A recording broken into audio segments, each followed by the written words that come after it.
देबा तो बनले नियर देखाई लगबा। पेटे में लगा ला अति सुंदर लागे।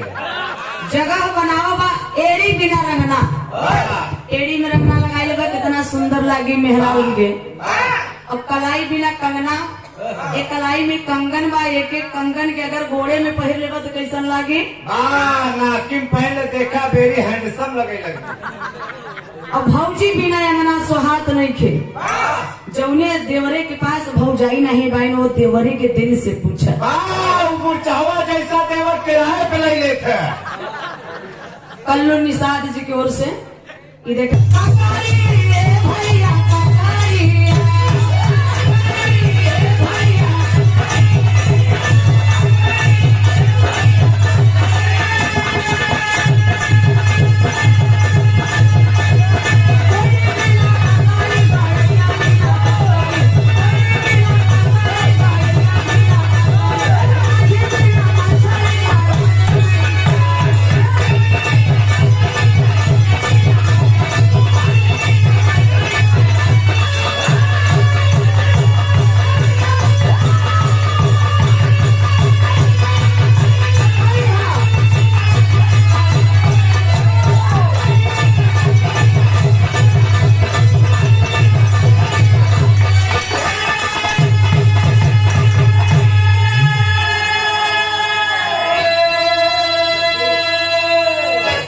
मछली मारात नहीं खे।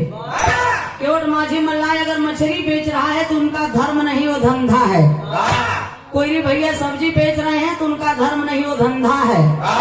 यादव भैया दूध बेच रहे हैं तो उनका धर्म नहीं वो धंधा है। इसलिए ज्योतिया राव फूले जी कहते हैं कि नाई बाल काट रहा है तो उनका वो धर्म नहीं वो धंधा है। चमार भैया जूता सिल रहे हैं बेच रहे हैं उनका धर्म नहीं वो धंधा है। उसी प्रकार से इस दुनिया में, इस भारत देश में जितने ब्राह्मण पूजा पाठ हवन यज्ञ करवाते हैं वो ब्राह्मण का वो धर्म नहीं वो धंधा है। तो कवि जी आगे भाव लिखे हैं लास्ट लाइन में।